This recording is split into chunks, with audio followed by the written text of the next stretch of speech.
Esses dias eu acordei e resolvi procurar um anime bem mal amado, igual Mahou Sensou, para fazer um vídeo que pegue bastante visualizações. E eu nem demorei muito para me lembrar do famoso anime Conception. Essa história é muito boa e começa com o nosso herói recebendo a notícia de sua amiga de infância que ela está grávida de um bebê. Ela diz que ambos moram sozinhos há 3 anos e por culpa única e exclusiva dele, ela ficou grávida. A pobre garota acredita que ficou grávida apenas de conversar sobre amor com o nosso herói japonês. Ele fica chocado com a notícia e pergunta se isso é verdade, e a Mahiro confirma, dizendo que está grávida. Ela então para de mentir, dizendo que sabe como as crianças são feitas, e pergunta ao seu amigo de infância se ele está curioso para saber quem é o pai, mas ele apenas demonstra preocupação com a saúde dela. Ela ignora a pergunta dele sobre sua saúde e se prepara para falar quem é o pai da criança. No entanto, do nada, o deus do Isekai convoca ambos sem usar um caminhão, o que já é um ponto bem negativo para esse anime. O Itsuki acorda primeiro, e após acordar a Mahiro, ela continua falando sobre sua gravidez, dizendo que o seu filho não tem um pai e que ela descobriu que está grávida após pesquisar os seus sintomas no Google. Preocupada, ela realizou testes de gravidez várias vezes e todos deram positivo. Ela não foi ao médico e decidiu falar isso somente para o Itsuki. Ao ouvir isso, o Itsuki a chama de burra e diz que vai levá-la ao médico. Do nada, a Mahiro sente uma dor de barriga e então uma criatura sai do corpo dela e começa a atacar o Itsuki. Ele foge de alguns golpes, mas a criatura o prende contra a parede. Ele começa a pensar que vai morrer e nesse momento o seu braço mais forte brilha e uma espada aparece em sua mão. E mesmo que ele seja um fracassado, ele assume uma postura defensiva e entra na frente da Mahiro para protegê-la. A criatura avança sobre ele, mas ela é cortada como manteiga pelo Itsuki. Depois disso, ambos percebem uma rachadura bem na frente deles. Eles passam por ela, saindo da masmorra e se deparam com um lugar que eles nunca viram antes. Além disso, a Mahiro tem uma marca brilhante em seu rosto e o Itsuki tem uma marca similar em sua mão. Os dois idiotas dão risada, dizendo que agora eles têm uma tatuagem combinada. Mas a felicidade da Mahiro é interrompida por uma criatura fofa subindo em sua barriga. Ela tenta matar a criatura, mas ela sobrevive e se apresenta como humana. A criatura cheira as partes baixas da Mahiro e diz que ela é pura e que não tem nenhuma experiência. Logo em seguida, um homem chamado Narcis aparece perguntando quem são esses dois idiotas, e o ursinho diz que eles são os seres divinos da vez. O homem diz que é uma honra recebê-los e pede aos dois que o sigam, pois essa floresta é perigosa. E logo em seguida, o homem se apresenta como Narcis, um cientista do reino de Granvânia. Ele explica que o reino de Granvânia fica em uma dimensão diferente da do mundo deles, e que diferente do mundo deles, este é um mundo mágico, cheio de seres divinos. Depois de toda a explicação, eles são levados até o rei de Granvânia, o tal do Shangri-La. O rei vai direto ao assunto e passa uma missão para os dois, dizendo que o mundo deles está em grande perigo, portanto ele precisa que eles o salvem. O rei explica que eles são os seres divinos escolhidos para realizar essa tarefa, dizendo que a cada 10 anos, os seres divinos aparecem nesse mundo ganhando marcas divinas, que concedem poderes especiais a eles. Por isso será terrível se eles não cumprirem o propósito deles de salvar esse mundo, pois o destino desse mundo depende somente deles. O Itsuki manda o rei ir à merda, dizendo que ele tem aula de matemática amanhã, e a Mahiro diz que está grávida e não pode lutar. Dito isso, ela desmaia e o rei pede que ela seja levada até a enfermaria. Depois disso, o rei ignora completamente o Itsuki, o deixando sozinho com aquela guaxinim falante. A guaxinim, com um sorriso pervertido em seu rosto, fala várias atrocidades que poderiam facilmente fazer esse vídeo cair, por isso eu só vou ignorar. Logo em seguida, o Itsuki é levado ao seu quarto, onde ele fecha seus olhos por alguns minutos e acorda amarrado em uma cama. Do nada, a médica da corte, chamada Reone, aparece. Ela diz ao Itsuki para ficar tranquilo, pois ela não vai tirar sua cueca, o que acaba deixando o Itsuki triste. A Reone diz ao Itsuki que ele recebeu muitas marcas em seu corpo, o que o torna bastante especial. O Itsuki então pergunta o que ele deve fazer para voltar ao seu mundo, dizendo que ele irá cumprir qualquer missão, desde que ele possa voltar para casa. E a Reone diz que o objetivo dele nesse mundo é entrar nas masmorras e eliminar as impurezas e, por fim, derrotar o Rei Demônio e salvar esse mundo, pois os seres desse mundo não possuem força para isso. Ele diz que é apenas um estudante normal, mas a Reone diz que ele é um ser divino, e também comenta sobre o verdadeiro plot dessa história, que são as sacerdotisas das 12 constelações que vão ajudá-lo a realizar a sua missão nesse mundo. A Guaxinim diz que cada uma dessas garotas é capaz de realizar algo diferente, revelando que o autor desse anime colocou até mesmo garotinhas na roda, e é por conta desse motivo que os autores usam pseudônimos no Japão ao invés de usarem seus próprios nomes. Assim eles fogem de pagar imposto e fogem da prisão. Agora, Reone diz ao Mahiro que ela também é uma sacerdotisa e que ela representa a constelação de Virgem. A Reone diz a Mahiro que os sintomas de gravidez que ela estava sentindo eram apenas uma impureza em seu corpo e que no momento em que ela se tornou a sacerdotisa da constelação de Virgem, essa impureza deixou seu corpo. Isso a deixa feliz, pois se sentir grávida sem nem mesmo ter sentado no perigoso era algo que realmente estava deixando muito preocupada. A Guaxinim então começa a falar no ouvido do Itsuki, dizendo que ele tem uma missão mais importante, que é um ritual para salvar o mundo. Basicamente, ele terá que desenvolver uma história de amor com cada uma das sacerdotisas sacerdotisas, gerando um filho com cada uma delas. O Itsuki acha essa história muito interessante e abre um sorriso maligno, e a Reone pede para que ele treine primeiro com a Mahiro antes que o prato principal seja servido. A Mahiro não parece estar pronta para carregar uma criança de verdade, mas todos a tranquilizam, dizendo que só dói no começo, mas que depois ela só irá sentir prazer. E a Reone ainda diz para a Mahiro que isso é necessário para que um dia ela retorne ao mundo dela. A Reone pede ao Itsuki para ir com calma com a Mahiro, pois essa será a primeira vez dela, e o Itsuki concorda, pronto para encarar esse grande desafio. Depois disso, ele é finalmente desacorrentado e ele conversa com a Mahiro sobre o ritual. A garota diz estar um pouco desconfortável em ser assistida fazendo isso, e o pior de tudo é ter que fazer isso com o objetivo de ter um filho. Porém, a Guaxinim a acalma, dizendo que o ritual de uma sacerdotisa é totalmente diferente, pois a criança nasce magicamente no meio da relação. Eles não entendem nada e a Guaxinim começa a colocar a Mahiro em uma posição boa para receber uma espada. No entanto, o Itsuki diz que a Mahiro não está gostando disso e joga o Guaxinim para longe. O Itsuki então diz a Mahiro que, pelo bem do mundo, eles devem fazer um filho, e ela concorda, dizendo que irá fazer isso para que eles possam voltar para casa. Assim, a trama entre os dois se inicia. Os dois literalmente não fazem nada na cama e o filho deles somente nasce. Então a Reone explica que o ritual não é o ato de fazer aquilo, o que deixa o Itsuki bastante chocado com essa terrível notícia. E a Reone pede para eles não confiarem na Guaxinim e diz que o ritual consiste em apenas trocar calor corporal para que a criança nasça. Bem atrás da Reone estava o Virgo, a criança nascida da constelação de Virgem, e ao vê-lo ambos ficam felizes por terem feito uma criança, como se eles realmente tivessem feito algo de verdade. No dia seguinte, ambos se encontram novamente e ainda sentem vergonha ao se lembrar dos acontecimentos do dia anterior. Eles perguntam a Guaxinim onde está o filho deles, e a Guaxinim diz que, diferente deles, o Virgo nasceu com o objetivo de ser um guerreiro e que precisa realizar uma missão. Por isso, ele participará de um treino para ficar mais forte. A Guaxinim diz que eles podem vê-lo, mas no momento eles têm outras obrigações. Dito isso, eles seguem em frente e no meio do caminho uma garota aparece e força uma cena com o Itsuki, o fazendo cair em cima dela, e logo em seguida ela se levanta dizendo que está atrasada, sendo que isso tudo é apenas um roteiro que ela está lendo. Eles se perguntam o que acabou de acontecer, mas tudo é respondido quando eles encontram o seu objetivo final, que no caso é uma escola, onde o Itsuki e a Mahiro conhecem todas as outras sacerdotisas. Todas são muito bonitas e estão prontas para conhecer melhor o Itsuki, o que ele realmente não é contra, e até mesmo diz a Guaxinim para o ajudar a ficar com alguma dessas garotas, o que deixa a própria Guaxinim pervertida e envergonhada. No entanto, a Guaxinim age como uma verdadeira mestre e dá ao Itsuki um livro de presente,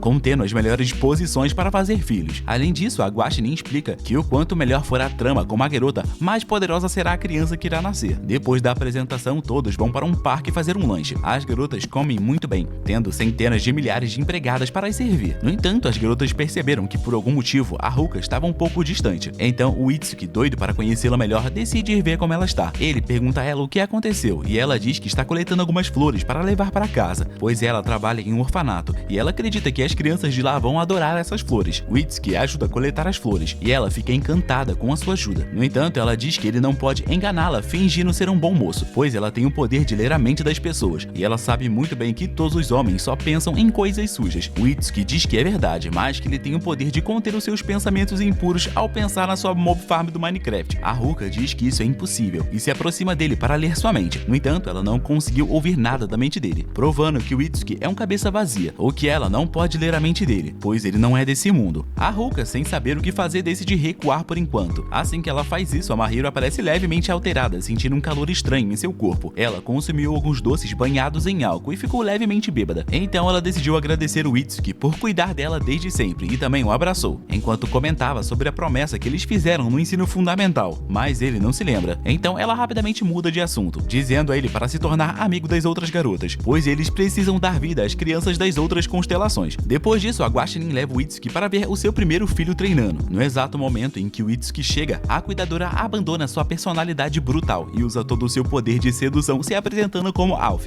No entanto, a Guaxinim o repreende, pedindo ao Itsuki para manter os seus olhos apenas nas sacerdotisas. Além disso, é dito a ele que se ele não fizer logo mais crianças, a sua primeira missão no labirinto será muito difícil. O Itsuki diz que ele não conhece tão bem as outras garotas para desenvolver qualquer tipo de trama, mas a Guaxinim diz que esse é o momento em que ele precisa mostrar que é um homem de verdade. Depois disso, eles vão até o orfanato onde a Ruka trabalha, e o Itsuki pede a ela que o ajude a fazer logo uma criança da constelação. O Itsuki toca o bondoso coração da Ruka, dizendo para ela que atualmente ele só tem uma criança para o acompanhar no labirinto, e que seria muito solitário para o pequeno Virgo ir sozinho. Então ele queria ter uma outra criança com ela para que o Virgo pudesse ter companhia. A Ruka entende esse sentimento e diz que eles devem fazer uma criança que seja forte e adorável. Ela pergunta ao Itsuki como eles podem começar, e ele diz ter aprendido mais sobre essas coisas em um livro. Dito isso, ele começa a remover a roupa dela, e ela, com vergonha, pede para que a luz seja apagada, mas o Itsuki diz que a primeira regra do livro manda ele nunca apagar a luz durante uma relação, pois uma linda garota deve ser observada de frente. A Ruka pergunta se ele sabe como ela pode ficar mais confortável com isso, e ele avança dizendo que a fará atingir o clímax antes dele. No dia seguinte, o rei concede ao Itsuki a proteção das 12 estrelas. O rei explica algumas coisas, mas o Itsuki não entende nada, e só fica pensando com quem ele irá desenvolver o próximo filho. No entanto, agora ele deve ir para o primeiro labirinto. Na entrada do local, todas as garotas desejam boa sorte a ele e às crianças. Felizmente, dessa vez, a Guaxinim vai junto, prometendo ser a guia. A Guaxinim explica que existem vários andares nessa masmorra com chefes diferentes. No entanto, ele não precisa se preocupar, pois as crianças são fortes e podem fazer a maior parte do trabalho sozinhas. Dito isso, a criatura mais poderosa desse andar aparece. As crianças são arremessadas para longe. Os dois não morrem, mas são nocauteados, sobrando apenas o Itsuki para lutar. No entanto, a criatura remove sua espada e o coloca de 4 no chão. Os filhos dele são transformados em objetos inúteis, e mesmo estando com raiva, o Itsuki é obrigado a fugir. Ao sair da masmorra, ele reflete consigo mesmo que ele precisa de mais filhos, e que o método de criação dos seus filhos precisa ser mais intenso para que eles sejam mais fortes. Do lado de fora, as crianças deixam de ser bonecas e retornam à sua forma original. E então, a Guaxinim explica que as crianças são protegidas por bonecas sagradas quando estão em perigo, e que qualquer ferimento obtido dentro da masmorra é curado quando elas saem. O Itsuki se levanta novamente e volta para dentro da masmorra com as crianças. Tudo isso enquanto a Guaxinim falava sobre as coisas pervertidas que ele deveria ter feito para ficar mais forte. Alguns minutos se passam, e o Itsuki retorna sem força alguma, e diz que eles não conseguiram causar nenhum arranhão à criatura. Um tempo depois, ele conversa com aquele homem de antes, o Narcis, que pensa um pouco na situação do Itsuki e chega à conclusão de que para ele superar essa crise, ele deve realizar um ritual um pouco mais avançado, que é chamado de o Ritual dos Amantes Duplos. A Guaxinim explica o que é um ritual duplo, dizendo que ele terá que repetir o mesmo processo de antes para gerar um filho, só que dessa vez ele terá que fazer isso com 2 garotas. A Guaxinim ainda diz que se o Itsuki preferir, ele pode ficar somente parado, enquanto as garotas se alimentam dele, como se ele fosse um sushi. O Narcis diz que as crianças nascidas de um ritual duplo supostamente são as mais fortes que já nasceram até agora. Porém, nos últimos 100 anos isso não foi feito, por isso o Narcis não sabe se essa teoria dos livros é verdade. O Narcis revela que esse ritual pode até mesmo ser perigoso para o ser divino, que no caso é o próprio Itsuki, por isso ele deve decidir se irá fazer isso ou não. O Itsuki pede por um tempo para pensar, e então, antes que ele saísse, a Guaxinim começou a falar sobre as fontes termais, mas ele não deu muito ouvido. Depois disso, o Itsuki se encontrou com a Mahiro e revelou para ela que o Narcis sugeriu que ele fizesse um ritual duplo para dar vida a uma criança ainda mais poderosa. Ele estava quase realmente falando isso para Mahiro, mas ele parou de falar, o que a deixou curiosa. No entanto, ele pensou que seria melhor se ele mantivesse isso em segredo. E depois de alguns imprevistos, eles acabaram chegando às fontes termais. E a Mahiro diz que eles devem tomar um banho e começa a tirar suas roupas. E o Itsuki, como um bom homem, abre o seu olho o máximo que ele pode para gravar esse momento em sua mente. No entanto, a Mahiro havia preparado uma roupa para esse momento. Depois que ela entra, o Itsuki tira sua roupa e entra nas termas com ela. E a Mahiro, ao vê-lo sem camisa, percebe os seus ferimentos. E ele diz que está tudo bem. Ela começa a relembrar os seus passos nesse mundo e se lembra do ritual que eles fizeram. Lembrar disso faz ela desmaiar e ela só acorda algumas horas depois, quando o dia já estava escurecendo. A Mahiro rapidamente percebe que o seu chaveirinho sumiu e pergunta ao Itsuki onde ele está. E ele diz que provavelmente o chaveiro deve ter ficado na água. Nesse momento, ela fica desesperada querendo buscar o chaveiro, mas o próprio Itsuki faz isso por ela. Ele encontra facilmente o chaveiro e após devolvê-lo a Mahiro, os dois começam a desenvolver uma pequena trama romântica. Mas a Guaxinim os interrompe, dizendo que se eles forem fazer algo pervertido, eles devem fazer na carroça especial que ela preparou, pois a carroça está equipada com os melhores equipamentos para esse tipo de coisa. A Guaxinim explica com detalhes as ferramentas pervertidas que a sua carroça tem, fazendo com que a Mahiro fique envergonhada. No entanto, o Itsuki encontra uma grande falha na carroça, que é o fato dela ser perfeita para coisas pervertidas. No entanto, ela é totalmente transparente, o que pode acabar completamente com o clima. Depois disso, o Itsuki foi visitar a Reone para que ela cuidasse dos seus ferimentos. Lá, a Guaxinim chora, dizendo que o Itsuki acabou com o seu plano perfeito envolvendo a carroça dos sonhos. E logo em seguida, a Guaxinim começa a falar que o Itsuki deve se preparar para realizar um ritual duplo. No entanto, a Reone diz que com os ferimentos atuais dele, ele não deve ser capaz de realizar um ritual tão avançado. A Guaxinim zomba da Reone, dizendo que ela pretende se aproveitar do ser divino de maneira impura. Mas isso só irrita a Reone, que pune a Guaxinim com uma injeção e ainda algema suas mãos. A Reone então diz ao Itsuki para praticar o ritual duplo com ela, e pede para que ele escolha uma ou outra garota para ser o segundo par feminino do ritual. Ele se anima com a ideia, mas a fome bate e a Reone pergunta se ele quer comer uma maçã. O Itsuki diz que adoraria uma maçã cozida. Isso faz a Reone se lembrar do irmão dela, que faleceu há 5 anos atrás. A Guaxinim chora ao saber da história triste do irmão da Reone, e a conversa deles é finalizada, com a Reone pedindo para o Itsuki encontrar a outra garota para eles treinarem o ritual duplo. Ele estava retornando para casa pensando nisso, até que que do nada ele ouviu muitos homens gritando em um bar e ao entrar, ele viu uma garota chamada Falun dançando. Ele a aplaude de pé e diz que ela é muito linda, e ela o reconhece como ser divino e pergunta se chegou a vez dela de ser usada. Dito isso, ela confessa que adora viajar e odeia o fato de ter sido obrigada a parar suas viagens para ser uma sacerdotisa. Witsuki então entra no modo atacante e avança para cima dela, mordendo seu pescoço e dizendo que ele irá ajudá-la a realizar a viagem mais prazerosa da vida dela.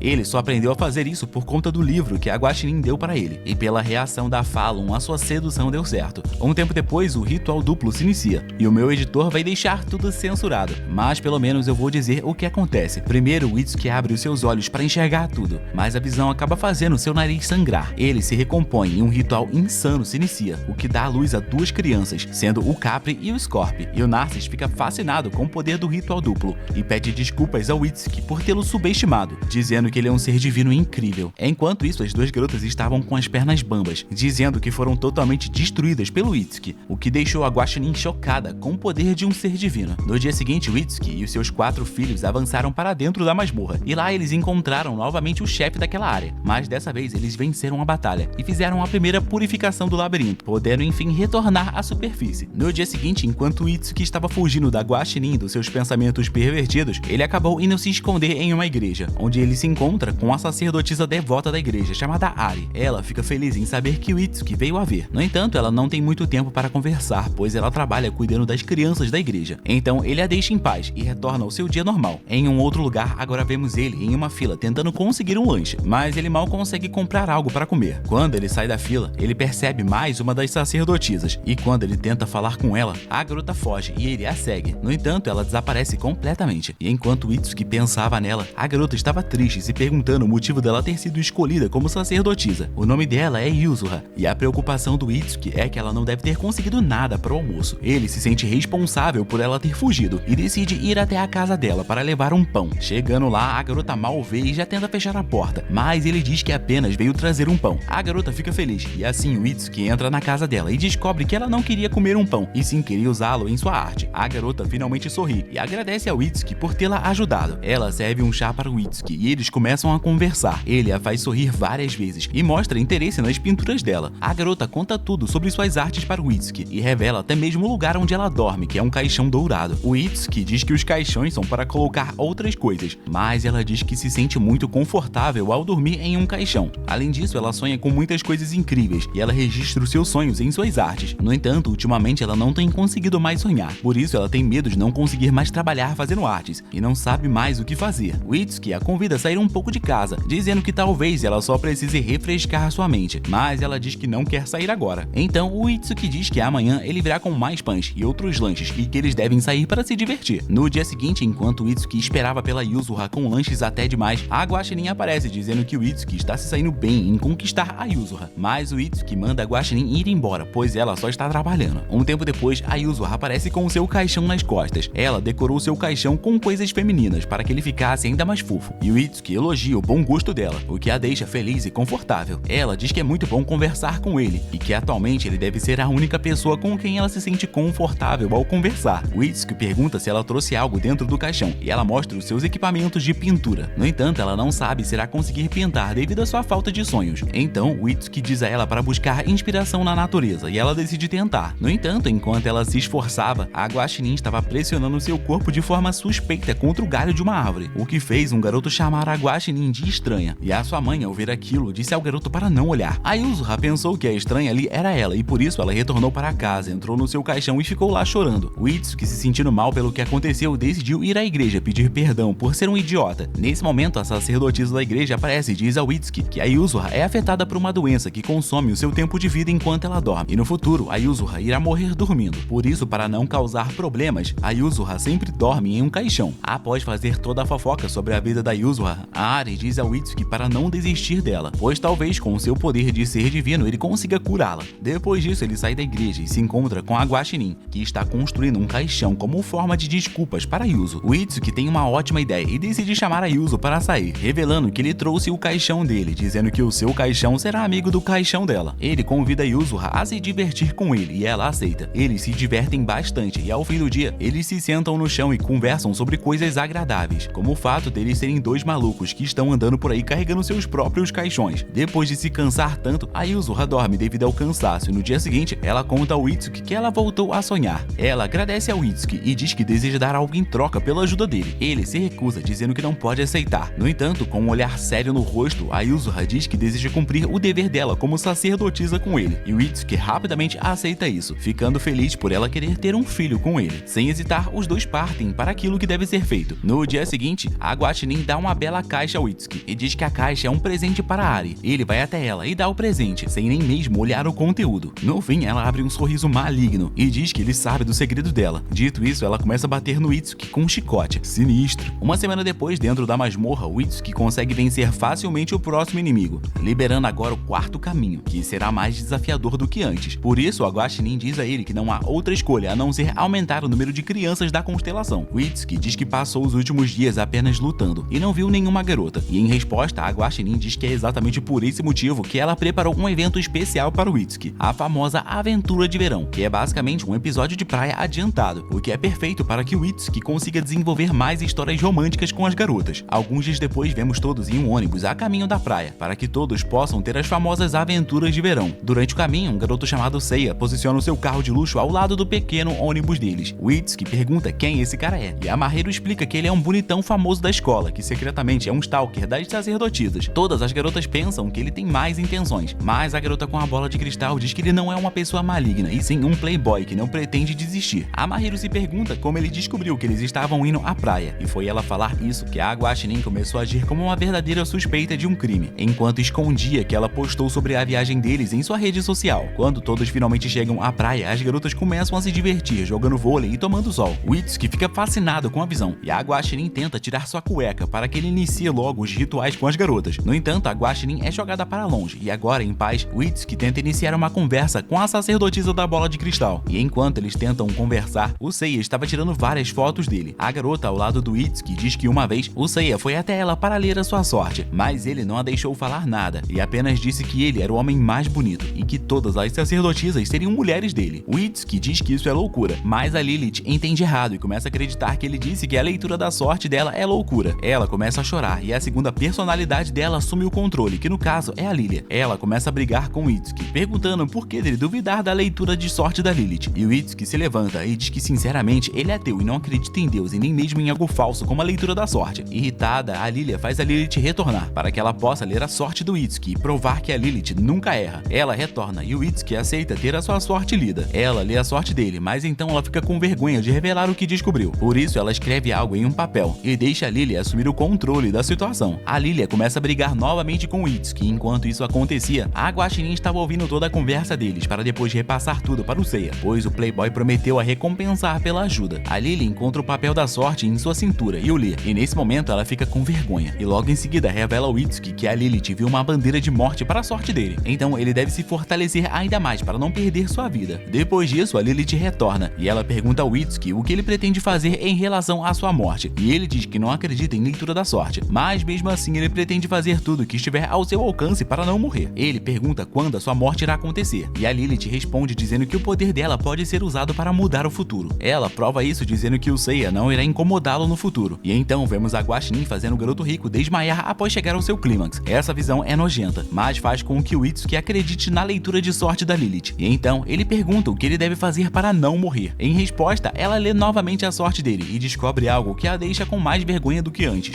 Ela escreve tudo em um papel e deixa todo o trabalho duro para a Lily resolver, e depois disso a cena corta para o Itsuki fazendo mais um filho, e agora ele tem tantas crianças que eu nem consigo contar mais quantas são. Elas estão treinando dia após dia, e em uma visita aos seus filhos, ele percebe o Seiya stalkeando a Ari e ele corre para atacá-lo, mas o Seiya foge. A Ari, que estava disfarçada, fica surpresa pelo Itsuki tê-la descoberto. Então, depois disso, ela vai até um ferreiro e pega uma arma especial que ela havia encomendado. O seu objetivo era usar essa arma para esperar pelo Itsuki enquanto ele luta pelo bem deste mundo. Ao ouvir isso, o ferreiro ri e diz que qualquer homem se sentiria honrado em ter ela como esposa. Ela retorna para a igreja e do nada, o Seiya aparece fugindo de algo. Ele pede abrigo na igreja e a Ari permite. Ela até mesmo ouve os desejos do Seiya e o deseja boa sorte em sua causa. Após ela ouvir os desejos dele, ela pede para que ele ouça os desejos dela, e então a cena corta e vemos o Seiya brandindo a arma recém-adquirida pela Ari. Do nada, ele cai e o Itsuki, que estava procurando pelo Seiya, ouve o som de uma mulher sendo violada. Ele entra na igreja e encontra o Seiya em cima da Ari. Irritado, ele promete a proteger, mas a Ari decide revelar os seus segredos para o o Itsuki para provar que o Seiya só estava ajudando. Acontece que ela é uma grande fã de armas. No entanto, ela não é fã no sentido normal. Ela é uma completa pervertida por armas. E agora que o Itsuki sabe do seu segredo, ela pede para que ele tire sua camisa e teste suas armas. Tudo isso enquanto ela obriga o Seiya a tirar fotos dele. Logo em seguida, ela revela sua arma suprema, dizendo que ela é usada em cerimônias de casamento. No entanto, como um bom japonês, o Itsuki diz que essa não é uma verdadeira Naginata, o que deixa a Ari muito triste. No entanto, o Itsuki elogia o gosto dela e diz que ela logo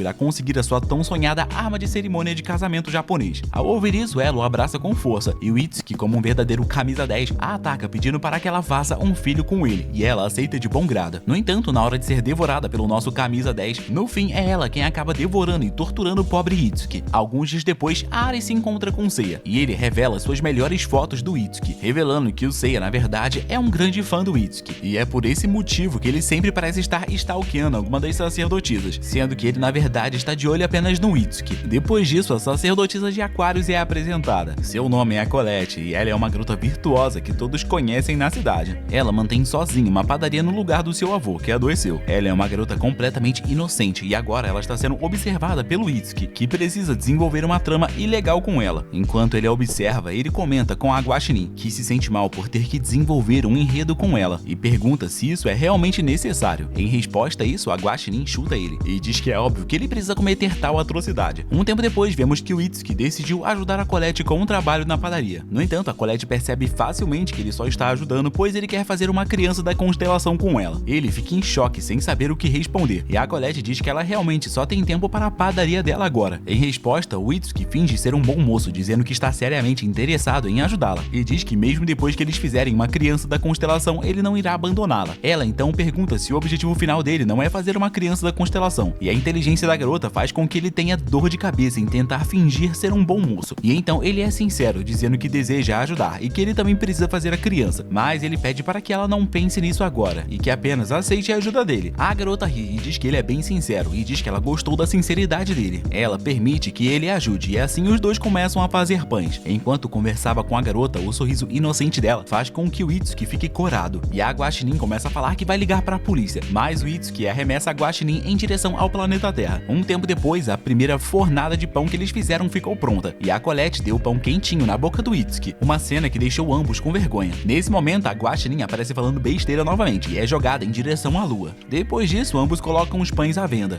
mas ninguém apareceu para comprar. No entanto, a Colette diz que isso vem acontecendo desde que o avô dela adoeceu. Antigamente, a padaria vivia lotada de pessoas famintas e ela acredita que a culpa é dela, já que esse é o único motivo. Com o passar do tempo, somente os amigos do Itsuki apareceram e um tempo depois, até mesmo os filhos dele foram levados lá para comer pães e o Itsuki permitiu que eles comessem tudo que eles quisessem, pois ele pagaria. Felizmente, a treinadora tinha uma bolsa bem recheada de dinheiro para pagar por tudo isso e a Colette vê esse tanto de clientes e pensa em fazer mais pães. No entanto, o Itsuki lhe pergunta por que a padaria não tem clientes e quando ela iria responder, dois homens de aparência suspeita entram na loja. Eles são os donos de uma padaria bem popular que vende pães prontos em um pacote e a padaria da Colette tem uma localização perfeita para os negócios deles. Eles provocam a Colette pedindo para que ela venda logo sua padariazinha e comece outro negócio. No entanto, as crianças, ao verem eles fazendo isso, começam a fazer bullying com os dois, dizendo que eles são os vilões e que eles não têm educação. E o bullying das crianças divinas funcionou perfeitamente, fazendo os dois homens fugirem. Depois disso, a Guaxinim informou ao Itsuki que os pães, popularmente chamados de pacote de lanche, são um negócio da família da sacerdotisa de leão, a Femiruna. E a Guaxinim acredita que se o Itsuki falar com a Femiruna, talvez ela o ajude a resolver o problema da Colette. O Itsuki vai até a Femiruna e, com uma voz de mulher adulta no corpo de uma jovem, a Femiruna diz que não pode misturar o fato dela ser uma sacerdotisa com os negócios pessoais da sua família. O Itsuki implora para que ela o ajude, mas a Femiruna não pode fazer nada para ajudá-lo nesse assunto. O Itsuki tenta insistir e segura a mão dela, mas a Femiruna não queria ouvi-lo e puxa sua mão com força. Ao fazer isso, ela tropeça e bate com a cabeça em uma mesa e desmaia. O Itsuki, agindo como um bom homem, prende a garota em um porão e quando ela acorda, ele a visita cobrindo seu rosto. A sacerdotisa de leão fica assustada e pergunta quem ele é, mas o Itsuki responde usando um saco na cabeça, por isso ela não entende nada do que ele diz. Ele deixa alguns pães para ela e sai do quarto, onde se encontra com a Guaxinim e a pergunta se realmente foi uma boa ideia trancar a Femiruna nesse lugar. E a Guaxinim diz que obviamente foi, pois um ser divino não pode ferir uma sacerdotisa, por isso ele não tinha escolha, além de prendê-la em um porão. A Guaxinim diz ao Itsuki para depois ele tentar conversar melhor com a Femiruna, e o Itsuki a agradece, dizendo que ele pensava que ela era apenas um animal nojento que fazia tudo para que ele fizesse mais crianças, mas que agora ele confia plenamente nela. Dito isso, Itsuki vai falar com a Colette e quando fica sozinho, a Guaxinim começa a rir e revela o seu plano maligno de abalar o coração da Femiruna através do desespero. Enquanto isso, a Femiruna tenta sair do porão por uma passagem oculta, mas ao abri-la, ela descobre que está em um lugar totalmente desconhecido. Mas na verdade, ela só estava em uma casa que fica no fim da cidade. Bem ao lado dela, a Colette havia acabado de fazer seus pães e o Itsuki foi levar os pães frescos para a Femiruna comer, mas ela se nega a comer qualquer coisa com medo do que pode ter sido colocado nesses alimentos. Quando o Itsuki sai do porão, a Femiruna se desespera, pois ela está com fome, e enquanto ela estava assim, a Colette entrou no local, que na verdade era só um depósito, e pegou algumas coisas. Toda a trama estava se desenrolando conforme o planejado pela Guaxinim. No entanto, depois de algumas horas sem comer, a Femiruna já estava quase morrendo. Nesse momento, o Itsuki entrou na sala desesperado e tentou alimentar, mas ela não queria comer. Por conta disso, ele parou de seguir o plano da Guaxinim e revelou seu rosto, dizendo para a Femiruna que ela deve comer. Ele pede desculpas por tê-la machucado e diz que a saúde dela é mais importante do que tudo. A Femiruna, ao vê-lo preocupado com ela, acaba deixando a loucura tomar a sua mente e ela começa a ver o Itsuki como um príncipe preocupado com ela. Ela reflete sobre as pessoas que só se aproximaram dela por conta da fortuna do seu pai. No entanto, o Itsuki é diferente. Ele está olhando para ela com um olhar decidido de quem a quer a todo custo. Isso faz com que ela fique corada e fale com a voz verdadeira dela, uma voz fofa. A Femiruna finalmente cede e come o pão que a Colette fez. Ela acha o pão gostoso e o Itsuki pergunta se ela quer mais, mas ela diz que já está cheia. Então o Itsuki volta a trabalhar e a deixa no depósito sozinha. Tudo isso enquanto a Guaxinim estava toda feliz, dizendo que essa nobre foi um alvo fácil. Depois disso, várias tramas se desenrolam dentro desse depósito. A Femiruna recebe até mesmo um banho do Itsuki, e depois de tanto desenvolvimento de alto nível muito bem roteirizado, o Itsuki pediu a Femiruna para ter um filho dele, e ela aceitou, dizendo que ele será o primeiro homem a tirar a sua pureza. Na hora da criação de um filho, a sacerdotisa de leão avançou para cima do Itsuki, dizendo que ela é a sacerdotisa de leão, então é ela quem a ataca na cama. Enquanto isso, o avô da Colette estava pedindo para ela participar de uma competição em um festival e ganhar, e ela aceita, dizendo que irá mirar no topo. Alguns dias depois, a Guaxinim estava rindo muito alto ao lado do Itsuki, então ele perguntou o que ela estava tramando, e a Guaxinim mostrou a ele um cartaz do Festival da Estrela Sagrada, algo que no mundo do Itsuki é chamado de Festival Escolar. A Guaxinim diz que o Itsuki não pode deixar essa oportunidade de ouro passar, e foi exatamente por conta disso que a Guaxinim escreveu uma programação inteira de terror para que o Itsuki consiga desenvolver suas tramas com as garotas, pois de acordo com a Guaxinim, o terror leva as garotas a mostrarem os seus pontos fracos, e é nesse momento que o Itsuki irá agir como um ser divino e as salvará, para ganhar o respeito das garotas e fazer mais filhos. Dito isso, a Guaxinim volta a escrever o seu roteiro, e o Itsuki decide olhar a entrada da escola, e ao fazer isso ele percebe alguém correndo muito rápido, e esse alguém era uma garota que acaba atropelando ele, mesmo Itsuki estando no terraço da escola. Ela pede desculpas e entrega a ele uma carta da Colette. Depois disso, vemos que cada uma das sacerdotisas estão fazendo seus próprios planos para o festival. O Itsuki elogia o empenho delas, e depois se encontra com a Mahiro e a Yusa, que pretendem abrir uma barraca juntas. Depois disso, ele vai até a Colette, e ela pede desculpas por chamá-lo através de uma carta. Ele pergunta o que aconteceu, pois na carta ela dizia que estava com problemas. Então ela diz que o festival que irá acontecer é uma ótima oportunidade de divulgar os pães dela. Por isso ela mostra ao Itsuki um livro com mais de 100 receitas de pães originais da família dela. No entanto, por algum motivo, a página de número 100, que era uma página secreta, foi rasgada e se perdeu. Ela se lembra que aquela era a receita do pão da felicidade do avô dela, e o avô dela agora está muito idoso e não consegue se lembrar desse pão da felicidade. Mas ela quer fazer esse pão a todo custo, pois ela acredita que um pão que faz todos felizes certamente fará com que a padaria dela volte a ter vendas. Ela pede a ajuda do Itsuki com um brilho nos olhos, e ele sente a pureza no pedido da Colette e aceita o seu pedido. Então, enquanto todos se esforçavam no festival, vemos a Colette preparando a massa de um pão em um formato levemente suspeito, e bota suspeito nisso. A Colette do nada entra no modo atacante e pergunta sobre o mundo do Itsuki, dizendo que lá existe uma gíria masculina em que os homens dizem que querem encostar sua boca em uma garota bonita. E seguindo essa linha de pensamento, a Colette pergunta ao Itsuki qual a parte do corpo dela que ele desejaria morder, o perguntando qual a parte dela ele acharia mais gostosa. Ela coloca o Itsuki em uma situação complicada e no susto ele joga até mesmo farinha em seu rosto, e na hora de responder ele pensa seriamente e diz que morderia a orelha dela, sendo salvo da prisão. No entanto, mesmo parecendo uma garota com pensamentos maduros, a Colette provou novamente sua inocência, usando a resposta do Itsuki para fazer pães em formato de orelhas. O pão acaba ficando muito maior do que uma orelha comum, e ela pede para o Itsuki provar e dizer o que ele acha da orelha dela. Ele diz que está muito bom, mas que ainda falta algo, e então a Colette diz que ele deve estar querendo a orelha dela de verdade, mas rapidamente ela diz que estava apenas brincando, e depois chama o Itsuki de safadinho, o que leva o Itsuki a se perguntar se a Colette é realmente tão pura quanto ele pensa. Um tempo depois, a Colette faz um projeto de pão um pouco suspeito e começa a devorá-lo de forma mais suspeita ainda, o que assusta ainda mais o Itsuki. Logo em seguida ela faz mais um pão em um formato suspeito, provando que ela realmente não tem uma mente pura. Logo em seguida ela pede para que o Itsuki devore um pão com um buraquinho que ela fez, e ele faz isso. Enquanto isso, aquela entregadora, que também é uma sacerdotisa, estava pegando dicas com a Guaxinim, a perguntando como ela poderia terminar o seu trabalho mais rápido, pois se ela continuar trabalhando desse jeito, ela nunca terá tempo para cumprir suas obrigações como sacerdotisa. Voltando para Colette, ela tenta vários tipos de pães, mas nenhum parece ser o da felicidade. Ela finge estar triste, e o Itsuki faz o seu melhor para a motivar, mas ela revela que não está triste e que se lembrou de algo que o seu avô a contou no passado. Na época, ele dizia que o pão da felicidade é criado quando duas coisas especiais se conectam, e com um brilho em seus olhos, ela pede para o Itsuki conectar a sua coisa especial na coisa dela. Alguns dias se passam e os dois finalmente se conectam, criando um pão chamado Chikua de salsicha da felicidade. E depois de fazer vários pães desses, a barraca da Colette no festival é organizada. No entanto, do nada, a Mahiru e a Yuzu chegam e elas vão vender pães no saquinho ao lado da Colette. Normalmente, a própria sacerdotisa da constelação de Leão iria vender esses pães. No entanto, ela passou por um evento traumatizante recentemente e por isso o pai dela pediu para as duas venderem os pães no lugar de sua filha. As duas vão receber ótimas recompensas pelas vendas, e após algumas horas, a Colette vende todos os pães dela. No entanto, a Mahiru e a Yuzu, além de venderem os seus pães, elas ainda estão vendendo os pães que chegam através de vários caminhões. E ao perceber que é uma fracassada, a Colette fica triste, mas o Itsuki a motiva, dizendo que os pães artesanais que ela faz têm o seu valor. Ela se lembra do momento em que fazia o seu pão da felicidade e diz que ele está certo e o agradece, dizendo que os pães artesanais dela não devem ser comparados aos pães de saquinho.